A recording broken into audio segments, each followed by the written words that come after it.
Ngayong araw, isang murang tattoo na naman ang ibibigay natin para sa isang chef na nagtatrabaho sa palasyo na dumayo pa dito sa Baras Rizal Tattoo Studio all the way from Jeddah, Saudi Arabia na half a year na raw nanonood sa mga ginagawa at ina-upload nating video.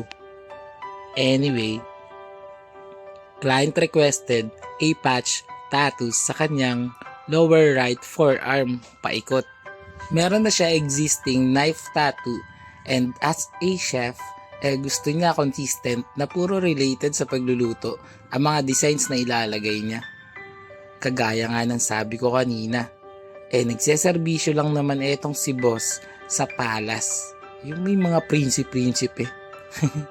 My goodness, kakaiba talaga mga pinanggagalingan ng mga customers natin.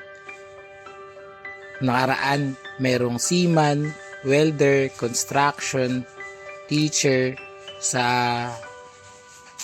animals farm sa UK, sa US, New Zealand at pinakasuki natin ang mga kabayan natin from Middle East.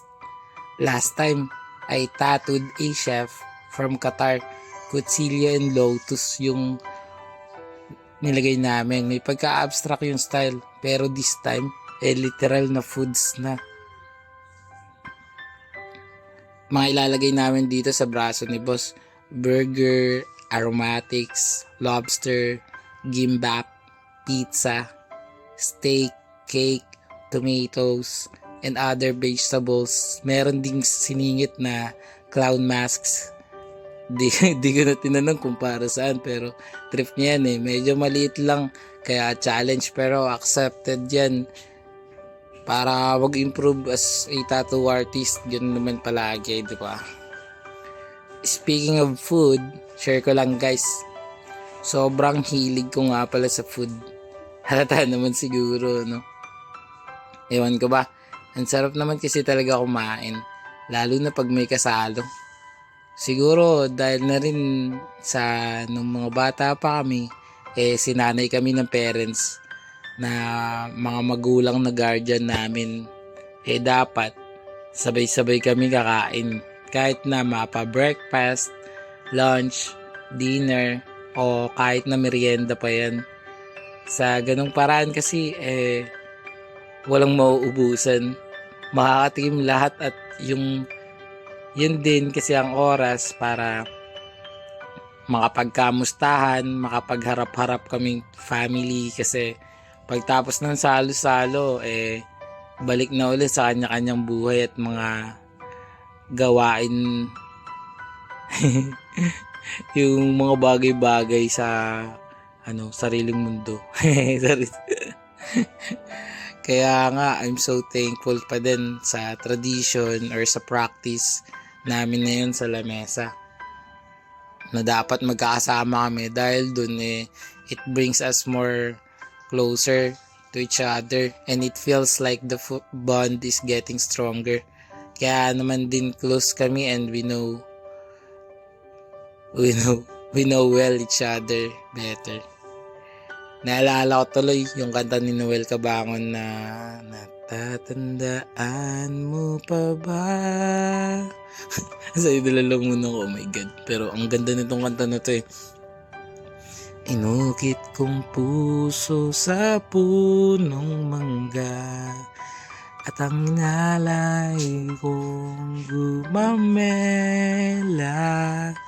Magkahawak kamay sa dalampasigan, malayang tulad ng mga ibon, ang gunita ng ating kahapon. Ang mga puno't halaman ay kabiyak ng ating gunita. Sa paglipas ng panahon, bakit kailangang lumisan? Panahon na pagkakataon Ay babalik ba ang kahapon? Ngayon ikaw ay nagbalik, at tulad ko rin ang iyong pananabig, makita ang dating kanlungan, tahanan ng ating tula at pangarap, ngayon ay naglaho na.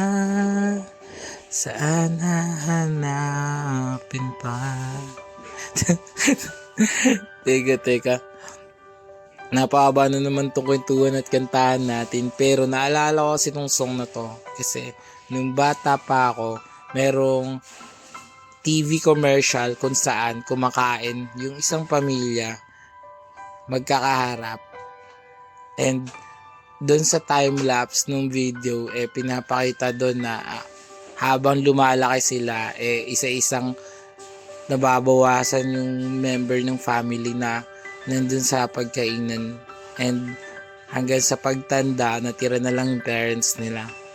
Kaya yung sabing panapanahon, and kung may babalik ba, kasi nga naman yung mga parents natin until we can, mas maganda na samahan lang natin sila palagi sa mga kagaya nun na simpleng practice na pagkain, dahil darating yung time na kailangan na or gagawa na rin ng sariling family, and hindi na natin sila makakasama. So ayun lang.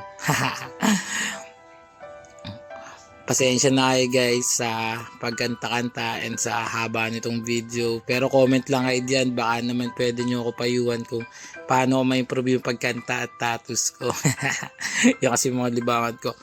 Anyway, kung gusto nyo nga pala ng murang patch tattoos or anumang klaseng tattoo, kontakin nyo na ako sa FB page More Than Vlogs. Text o tawagan na ako sa cellphone number ko 0970-825-0395. Bago matapos tong video, alamin at pakinggan muna natin ang tattoo client review ng mayain na shy type na bossing natin. Haha, let's go! Boss, tapos na yung tattoo natin. Anong masasabi mo? All goods. Napakaganda. Napakalinis. Ayan. So, You know, ito, 100%. Ganda. patch yan. Oo. Chef kasi yan si boss, kaya ganyan yung mga pinatattoo niya. Meron pang hamburger ko sa akin. Yes. Rate mo boss, 1 to 10. 10. Yes. Yung sakit. 10 din. Ulit ka pa ba boss? Ulit pa, syempre. Kahit masakit, no? Oo. Pagka nangati, Walang kadala-dala. Tagasan ka ulit boss? Antipolo. Antipolo guys. Yun. Salamat po sa tiwala. Yes, thank you. Galing.